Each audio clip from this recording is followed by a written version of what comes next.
Most plans fail because they begin with the wrong question. They begin with what should I do? What strategy should I follow? What routine should I copy? What habit will fix my life? And on the surface, those seem like smart questions. They sound practical, logical, responsible. But logic alone has never carried anyone through uncertainty, sacrifice, and pain. Logic explains, it does not inspire. Because when life gets difficult, and it always does, logic is the first thing to fall apart. The reason most plans fail before they even begin is not because the plan is poorly designed, it's because the plan is emotionally empty. It has no meaning attached to it. No cause, no belief, no internal pull. People assume that clarity comes from knowing what to do, but clarity comes from knowing why you must do it even when you don't want to. When the plan starts with what, the commitment is shallow. It lives in the mind, not the heart. And the mind is excellent at negotiating exits when discomfort appears. Think about how often people say, I know what I need to do. Eat better, wake up earlier, be consistent, focus, save money, work harder, knowing what has never been the problem. The problem is that knowing what doesn't give you a reason to suffer. And every meaningful plan requires suffering. There will be days when progress is invisible, days when effort feels pointless, days when quitting feels logical. And in those moments, the plan will ask a question it was never designed to answer. Why does this matter enough to continue? If the plan can't answer that question, it collapses.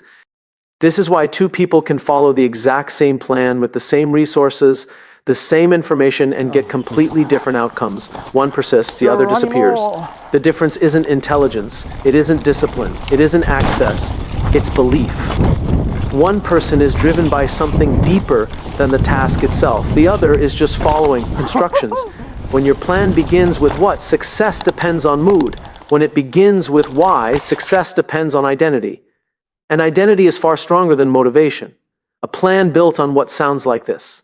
I'm going to wake up at 5 a.m. and work out. I'm going to post content every day. I'm going to start this business. A plan built on why sounds different.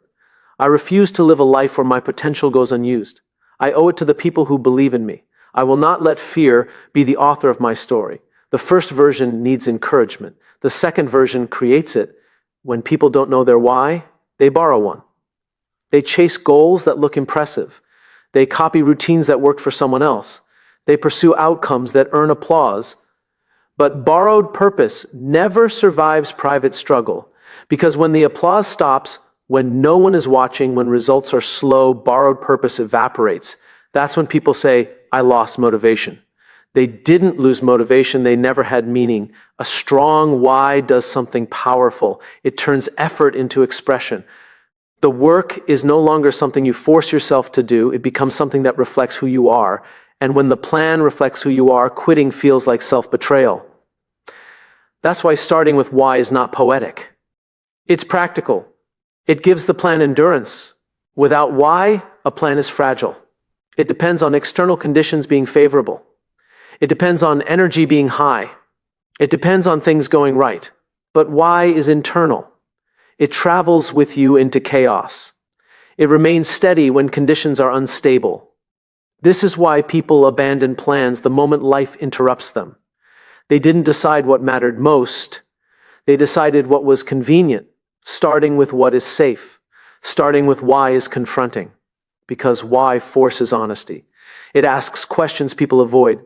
Why does this matter to me? What pain am I trying to escape? What future am I trying to protect? Who do I become if I follow through? And who do I become if I don't? These questions are uncomfortable. But discomfort is where commitment is born. When people skip this step, they end up with plans that sound good but feel hollow. Plans that look impressive but collapse under pressure. And then they blame themselves. They say, I'm inconsistent. I lack discipline. I don't have willpower. But the issue is never willpower. Willpower is a limited resource. Meaning is renewable. People with a strong why don't need to feel ready. They feel responsible. Responsible to their future self, responsible to their values, responsible to the standard they refuse to lower. That sense of responsibility changes everything. It turns ordinary actions into acts of integrity. And integrity is not about being perfect, it's about being aligned. When your plan is aligned with your why, progress feels meaningful even when it's slow. Effort feels justified even when it hurts. That's why plans that start with why don't need constant redesign. They don't collapse at the first obstacle. They adapt because the goal is no longer the plan itself. The goal is the cause behind it. So before writing another schedule, before setting another goal, before chasing another strategy, pause. Ask yourself not what you want to do, but why failing to do it is no longer acceptable. When that answer is clear, the plan stops being optional, and that is the moment it finally begins. Most plans don't collapse because people lack ambition. They collapse because people misunderstand what actually carries them forward when ambition fades. At the beginning, everything feels possible. Energy is high. Vision is clear. The plan looks clean and manageable. And people confuse that feeling with commitment. They think excitement is proof that they're ready. But excitement is temporary. It is a spark, not a fuel source. The second keynote is this. People mistake motivation for discipline and emotion for commitment. And when emotions change, they assume something has gone wrong. Nothing has gone wrong. This is exactly where the plan was supposed to get difficult. Motivation is reactive. It responds to inspiration, novelty, and visible progress. It thrives when things are new and rewarding. But plans are not sustained in novelty. They are sustained in repetition. And repetition is rarely exciting. The moment repetition begins, motivation fades. That is the moment most plans fail, quietly and without drama. Not because the person decided to quit, but because they stopped deciding to continue. They wait to feel like doing the work again. But discipline doesn't wait for feelings. Discipline is a decision made in advance. And here's the part most people miss. Discipline is not about punishment or force. It is about trust. Trust in a decision you made when you were clear-minded, not emotionally compromised. When people say they lack discipline, what they're really saying is that they don't trust themselves enough to keep promises when it's uncomfortable. That lack of trust doesn't come from weakness. It comes from history, from all the times they started strong and stopped early, from all the plans that quietly disappeared. So the next plan is treated like a suggestion instead of a commitment. And suggestions are easy to ignore. Plans fail when they are built on feelings instead of standards. A feeling says, I'll do this when I'm motivated. A standard says, this is who I am, regardless of how I feel. Standards remove negotiation. When there is no standard, every decision becomes a debate. Should I rest or push? Should I skip today? Should I start tomorrow? Debate drains energy. Standards conserve it. This is why consistency looks effortless in some people. It's not because they're more driven, it's because they've eliminated choice in key areas of their life. They don't decide if they show up. They only decide how. Most plans fail early because they leave too many decisions open. They rely on daily self-control instead of predetermined commitments. And self-control is fragile. Another reason plans collapse is that people expect discipline to feel good. They expect clarity, confidence, certainty, but discipline often feels like doubt paired with action. You don't always feel strong while doing the right thing. You feel strong later, when you look back and realize you didn't quit. The reward of discipline is delayed. And in a world addicted to immediacy, delayed rewards feel invisible. So people abandon the plan not because it isn't working, but because the reward hasn't arrived fast enough to justify the effort. But discipline was never about immediate reward. It was about long-term trust.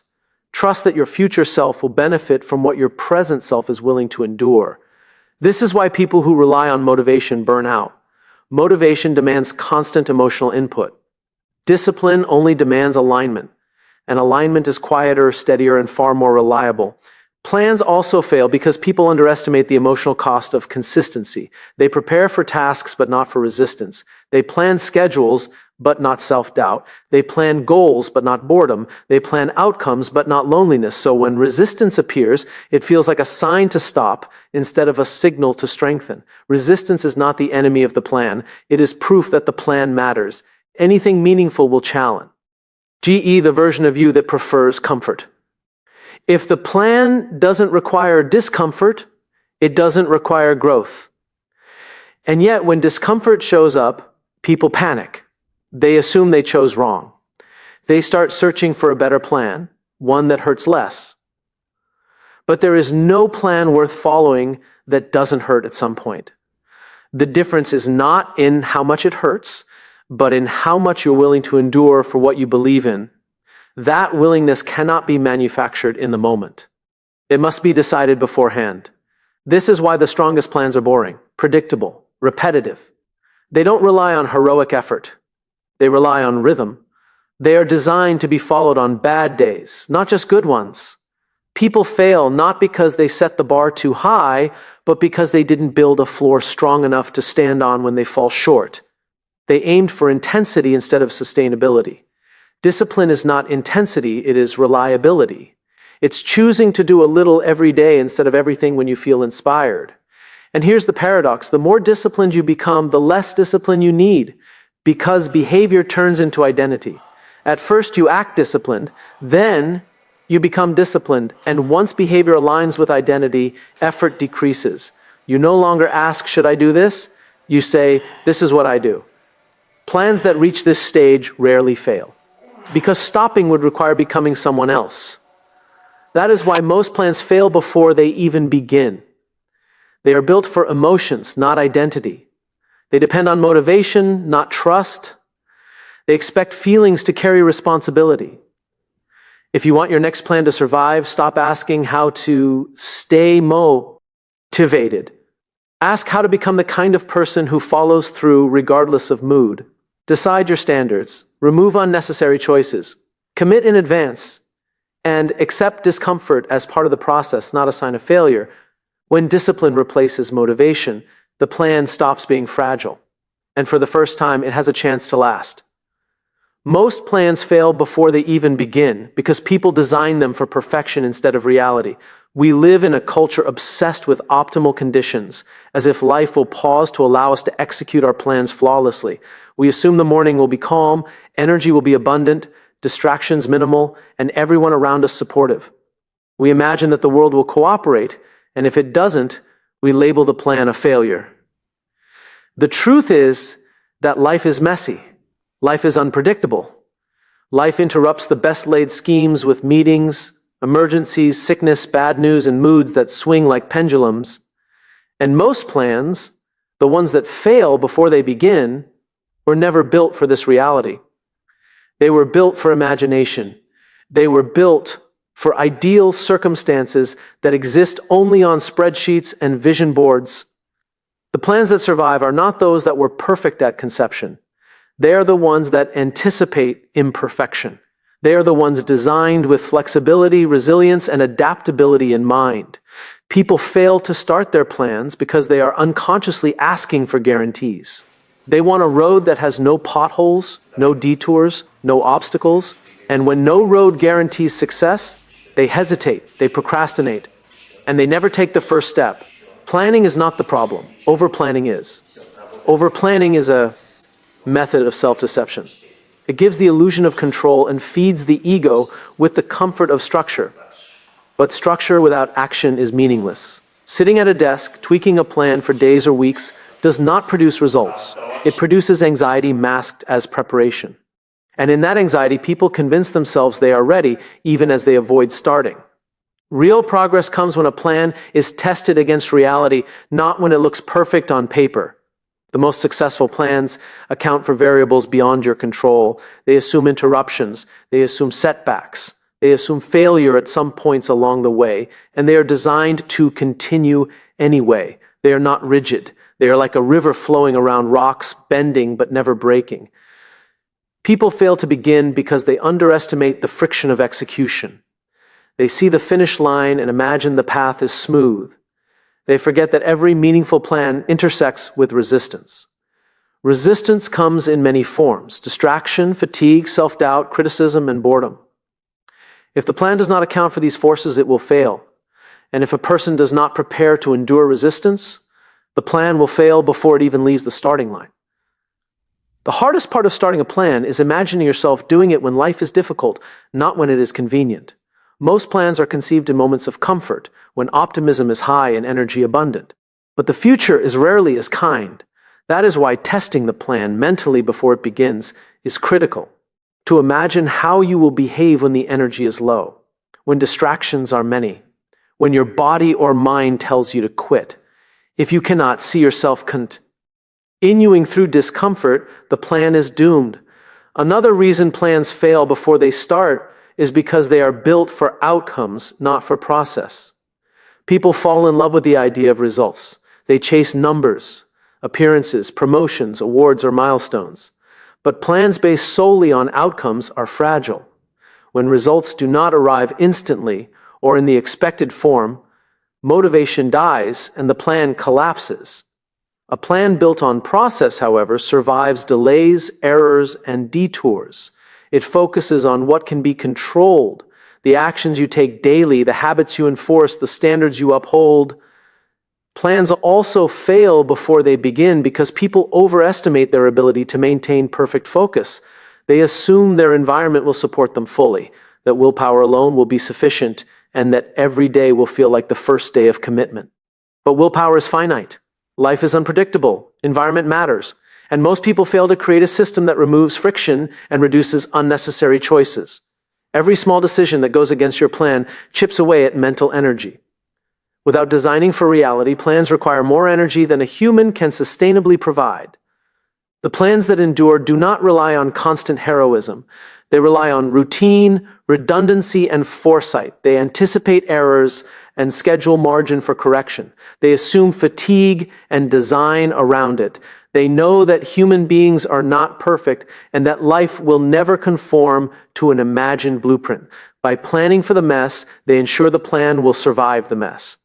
People fail to start because they are afraid of imperfect execution. They believe that if they cannot execute flawlessly, why from day one it is better to wait until conditions are perfect. But perfection is a mirage. It is a story we tell ourselves to avoid risk. Plans are living things. They need to be tested, adjusted, and iterated. Waiting for the perfect moment guarantees inaction. Acting imperfectly guarantees progress and learning. One of the most critical mistakes is failing to plan for feedback.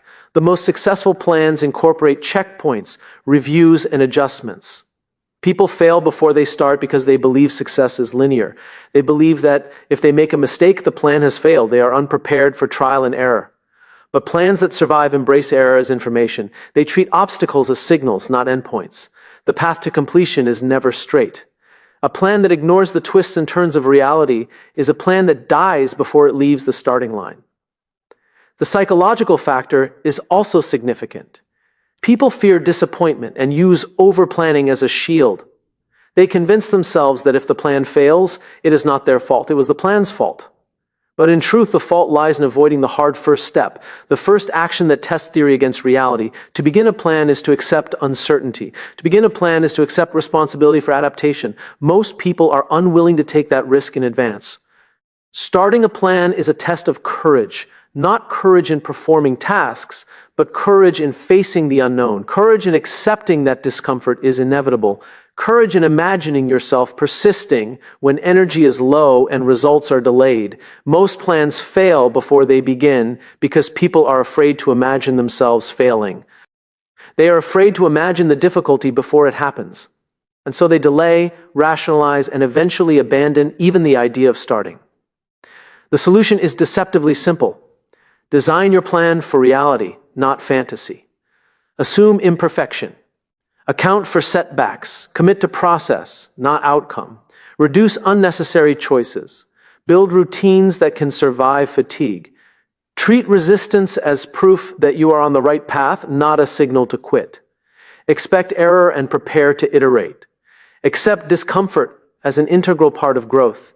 Test your imagination by visualizing how you will continue when motivation fades. And, above all, anchor the plan in something bigger than results.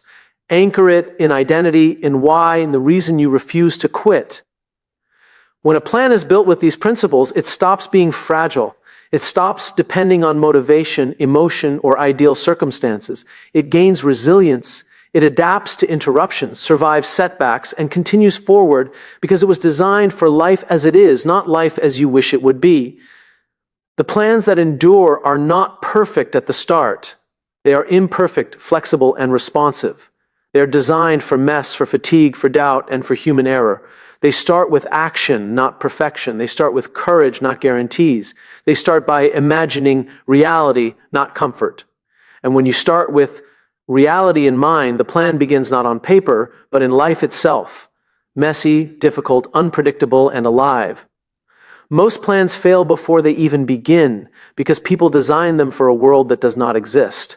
The plans that succeed are the ones designed for the world that does exist, a world full of interruptions, challenges, setbacks, and mistakes. They succeed not because the conditions were perfect, but because the plan was prepared to survive imperfection. And when you prepare for imperfection, the plan no longer waits for the perfect moment. It begins immediately, enduring and adaptable, ready to survive and thrive in the reality that no plan ever escapes. Most plans fail before they even begin because people underestimate the role of fear. Fear is invisible. It lurks quietly in the background while people polish their plans, organize their schedules, and prepare their strategies. And the strangest thing about fear is that it doesn't need to be rational to be powerful. You can have the clearest plan in the world, the most well-structured roadmap, and still freeze at the starting line simply because the unknown feels too big. Fear manifests in many ways. Fear of failure, fear of judgment, fear of embarrassment, fear of disappointment, fear of pain, and fear of the unknown. It whispers subtle lies. Maybe now isn't the right time. Maybe this isn't worth the risk. Maybe you should wait for more information. And when fear is unrecognized, it quietly sabotages action. Most plans fail before they begin because fear wins the moment it goes unacknowledged. People are not afraid of failure itself. They are afraid of the consequences of failure. They fear the social rejection, the ridicule, the internal shame that comes from looking in the mirror and realizing they didn't follow through. And because the mind is wired to avoid discomfort, it will create endless excuses to justify inaction. The longer people sit in analysis and overthinking, the more elaborate their excuses become. Eventually, the plan never starts, and the mind convinces itself that the inaction is strategic rather than fearful. Another reason plans fail is that people are addicted to certainty. We want guarantees before we commit. We want 100% assurance that this plan will produce results, that the world will respond favorably, that obstacles will be manageable. But certainty is a myth. Life offers no guarantees. The conditions will never be perfect. Waiting for certainty guarantees inaction. Fear keeps people waiting for conditions that will never arrive. Fear also thrives on comparison. People measure themselves against others who appear to have it all figured out. They see someone else's success and think, I can't start because I'm not ready yet. They believe their resources are insufficient, their skills inadequate, their timing wrong. Comparison paralyzes. It makes action feel risky, even reckless. And in this paralysis, plans die before they have a chance to breathe life. The antidote to fear is not the elimination of risk. It is clarity of purpose. When a person knows why they are pursuing a plan, the fear does not disappear. It becomes manageable. Fear is still present, but it becomes a companion rather than a tyrant. The mind acknowledges the risk but chooses action because the reason to act outweighs the reason to hide. That is why plans that survive are anchored in identity and purpose, not just tasks and outcomes. Most people do not fail because they are incapable. They fail because fear convinces them that doing nothing is safer than doing something. And in the short term, doing nothing feels safe. It feels like protection. It feels like prudence. But over time, the cost of inaction accumulates, opportunities vanish, confidence erodes, momentum disappears, and the regret of never having tried becomes heavier than any temporary fear. Plans that fail before they begin carry no visible wound, but the psychological cost is profound. Fear also magnifies the unknown. The mind is excellent at imagining worst-case scenarios. When people think about starting a plan, they often exaggerate the risks, envisioning failure as catastrophic instead of instructive. They anticipate judgment, embarrassment, financial loss, or social rejection as absolute outcomes rather than possibilities to be navigated. And when the unknown feels unbearable, the plan never starts. Planning is often a way to mask fear. People create long lists, timelines, contingencies, and alternatives in the hope that preparation will remove risk. But preparation cannot remove fear. it can only postpone it. The only way to conquer fear is to take the first step into it. Action diminishes fear because it replaces imagined risk with experienced reality. Plans fail before they begin when people allow preparation to substitute for courage. Another subtle reason fear stops plans before they begin is the illusion of readiness. People think that the perfect moment will arrive when they finally feel confident, skilled, or equipped enough to begin. But the perfect moment does not exist. Feeling ready is a luxury, not a requirement. The difference between success and failure is not perfect timing. It is the willingness to begin despite imperfection. Every plan that ultimately succeeds was imperfect at the start, but it began anyway. Fear also undermines plans by creating emotional fatigue before the first step is taken. Anticipation of challenges, self-doubt, and imagined consequences can exhaust the mind more than actual effort.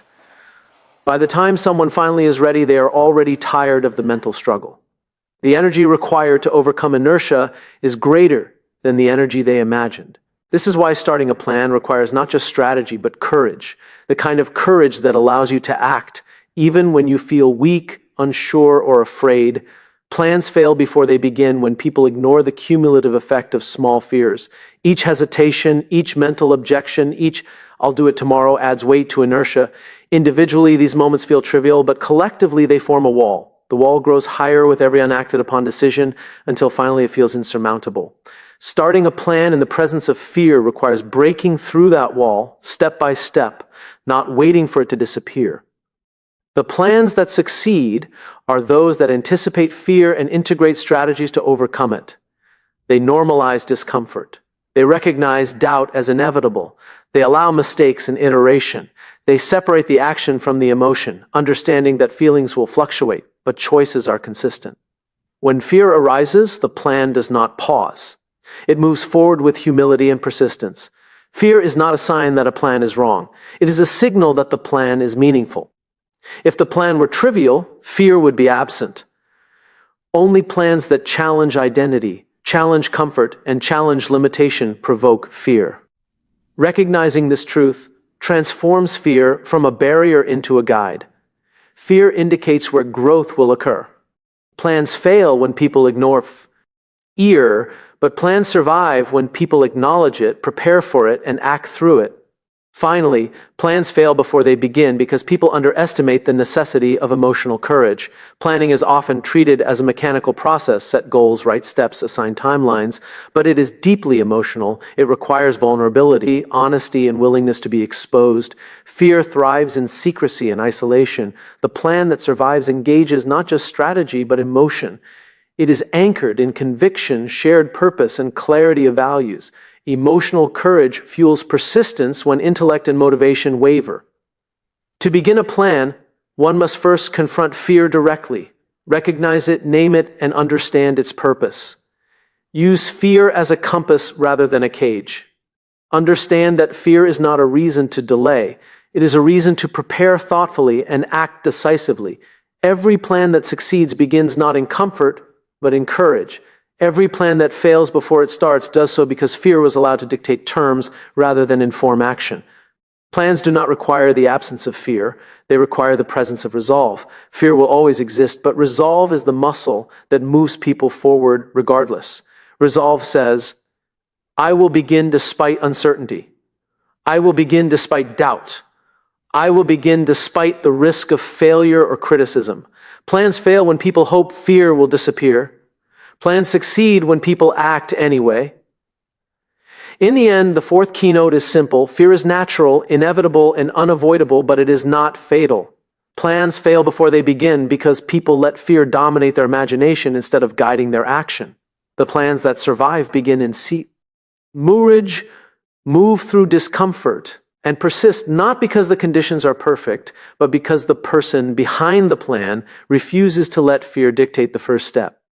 When courage meets preparation, fear is no longer a barrier. It becomes a signpost that the plan is meaningful, and meaningful plans are the ones that endure.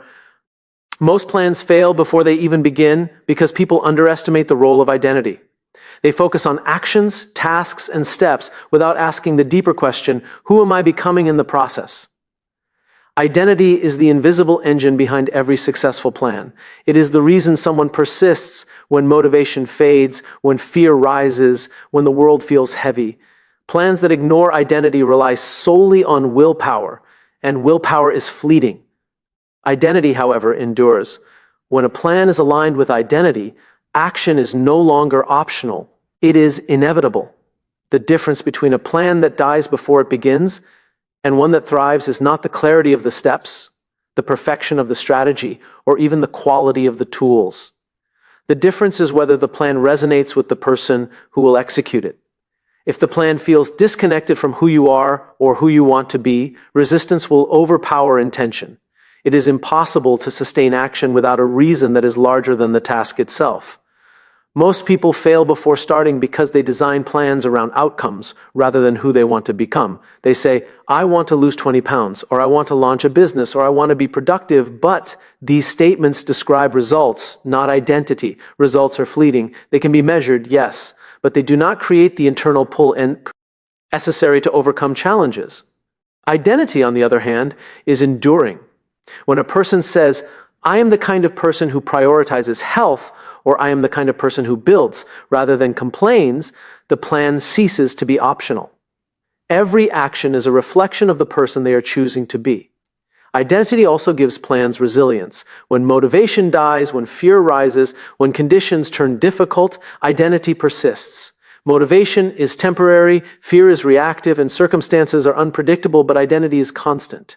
If you have decided who you are, every action becomes an act of consistency rather than effort. The plan is no longer a burden, it is an expression. And that is why plans that fail before they begin almost always lack this foundation of identity. People underestimate identity because it is abstract. They focus on measurable goals, deadlines, and results because they feel tangible. They do not recognize that identity is what sustains measurable results. Without identity, actions are sporadic, commitment is shallow, and the plan collapses the moment difficulty appears. Identity is the silent force that carries a plan through adversity. It is the reason someone works when no one is watching, trains when the energy is gone, creates when the mood is absent, and shows up when the world offers no applause. Another reason plans fail before they start is that people confuse behavior with identity. They say, I will do this or I will act that way. But the action is disconnected from self-concept. Without the alignment of identity, behavior becomes temporary. It depends on emotion, energy, and conditions. Identity transforms behavior into a lifestyle, a standard, and a habit that continues regardless of circumstance. It turns effort into expression, work into integrity, and consistency into inevitability. The strongest plans also anticipate change in the person executing them. Life is not static. Circumstances evolve, challenges shift, and people grow. Plans that fail often assume that the person executing them will remain exactly the same from day one to the finish line. But human beings are dynamic. Their skills, beliefs, and perspectives evolve. Plans that survive are flexible enough to account for personal growth while anchored in a core identity that remains steadfast. Plans fail before they begin when people allow identity to be influenced by external validation rather than internal conviction. They pursue goals because society says they should, because comparison convinces them that certain achievements define worth, or because temporary emotion demands immediate action. Plans that depend on external approval are fragile. They bend and break with every opinion, judgment, or distraction. Plans anchored in internal identity are resilient because they answer to one authority, the self they are committed to becoming. Another factor is the gap between current identity and desired identity. People fail before starting because they perceive the gap as too wide. They say, I can't follow this plan because I am not disciplined enough, or I cannot succeed because I am not talented enough. They confuse current limitations with permanent identity. The truth is that identity is malleable. It grows through action, repetition, and commitment. A plan succeeds when a person embraces the journey of becoming the kind of person who can execute it, rather than waiting to already be that person before starting. Plans fail when people underestimate the role of alignment between identity and environment. Identity alone is not enough. It must interact with context, resources, and support systems. A plan that challenges identity but exists in a hostile environment will struggle. That is why building systems that reinforce identity is critical. Surround yourself with reminders of who you are committed to becoming, structures that make aligned behavior easier, and influences that encourage consistency. When identity and environment work together, the plan does not merely survive, it thrives. People fail before beginning because they allow short-term comfort to outweigh long-term identity. They choose ease over growth. They choose avoidance over commitment. They prioritize temporary relief over the discomfort required to transform. The cost of inaction is rarely visible in the moment, but it accumulates silently, eroding confidence, potential, and opportunity. Plans fail because people treat identity as optional, temporary, or negotiable. But when identity is non-negotiable, the plan begins immediately, persists relentlessly, and adapts continuously. The fifth reason identity matters is because it transforms uncertainty into direction. Every plan carries risk, every path is unpredictable, and every outcome is uncertain. Without a clear sense of who you are, uncertainty paralyzes. But when why is clarified, uncertainty becomes navigable. The question shifts from, will I succeed, to does this action reflect who I am? Decisions become simpler. Choices are filtered through values and self-concept. Resistance becomes a guide rather than a barrier.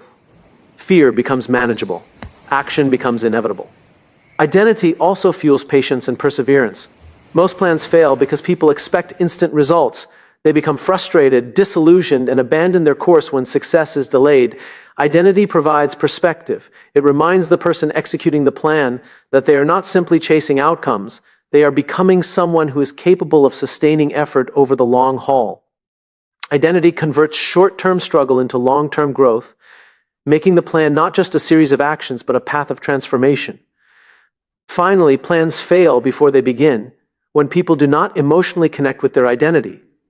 Identity is not merely a statement of intent, it is a feeling, a commitment, a daily choice.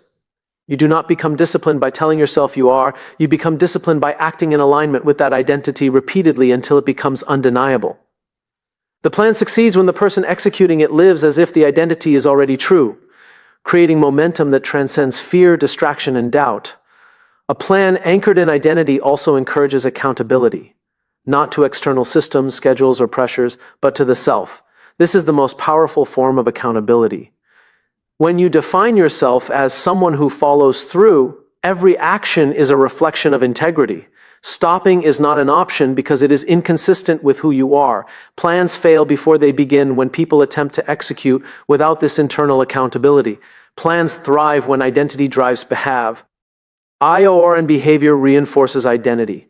Ultimately, the fifth keynote is simple. Plans fail before they begin when they ignore the human being tasked with executing them. Plans that succeed recognize that action, consistency, and persistence are impossible without anchoring in identity.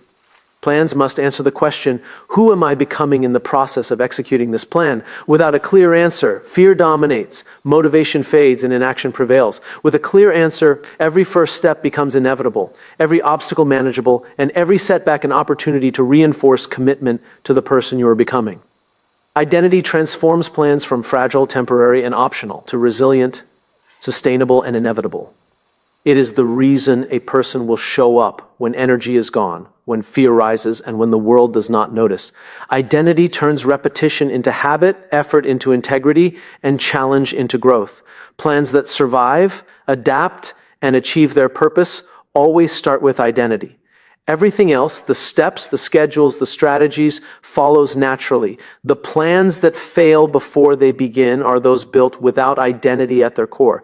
The plans that succeed are those that start with identity, endure through fear, adapt to reality, persist through discomfort, and are powered by purpose. When identity drives the plan, the first step is no longer the hardest. It is inevitable. And from that inevitability, everything else begins to fall into place. If we step back and look at why most plans fail before they even begin, the answer is not about tools, strategies, or even knowledge. It is about people. It is about the human being who is meant to execute the plan, their beliefs, their fears, their identity, and their willingness to endure discomfort. Plans are not fragile because they are poorly constructed. They are fragile because they ask too much of people who are not prepared, not aligned, and not convinced that the journey is worth the struggle. Every plan begins with an idea, but ideas alone are fragile. They need purpose to survive. They need meaning to persist. When a plan starts with what to do instead of why it matters, it has no internal compass. Motivation can lift it briefly, but motivation is fleeting. Excitement fades, energy wanes, and when the inevitable pain, obstacles, and delays appear, the plan collapses. Meaning is the difference between a plan that dies quietly and a plan that carries forward, resilient, through challenge and adversity. Discipline, not motivation, sustains action. Yet most people overestimate motivation and underestimate the power of standards. They rely on emotion rather than identity, and when emotion fades, action fades with it. Discipline is not punishment, it is trust. Trust in a commitment you have made to yourself long before the first obstacle arrives. Discipline turns repetition into identity, and identity turns identity into inevitability. Without it, the first setback becomes a permanent stop sign. Plans also fail because they are built for perfection instead of reality. People overplan for ideal conditions, imagining smooth paths, predictable circumstances, and constant support. Life does not work that way. Life is messy. Life interrupts. Life tests resolve. Plans that survive anticipate setbacks, integrate flexibility, and prepare for discomfort. Plans that fail assume a world that does not exist and wait for conditions that will never arrive. The courage to begin imperfectly, to start despite uncertainty, is what separates action from paralysis. Fear is a silent killer of plans. It hides behind rationalization, comparison, and the illusion of readiness. People fear failure, embarrassment, and discomfort, and they convince themselves that waiting will protect them. But waiting guarantees nothing. Acting despite fear is the only way forward. Fear is not a barrier, it is a sign that the plan matters. The moment you acknowledge fear and step into it anyway, the plan begins to live. Finally, identity is the foundation of every plan that lasts. Without clarity on who you are becoming, action is sporadic, consistency is fleeting, and commitment crumbles at the first challenge. Identity turns behavior into habit, action into integrity, and struggle into growth. It makes the plan non-negotiable, inevitable, and resilient. When your plan reflects who you are at your core, every step, no matter how small, moves you forward. Every obstacle becomes surmountable because quitting would betray who you have decided to be. If you take one thing from this speech, let it be this. The success of a plan does not begin with strategy. It begins with why. It is sustained by discipline. It adapts to reality. It is courageous in the face of fear, and it is anchored in identity. Start there. Align yourself first, because when the person executing the plan is ready, the plan will not fail. It will move, it will endure, and it will transform not just your results, but who you are becoming in the process.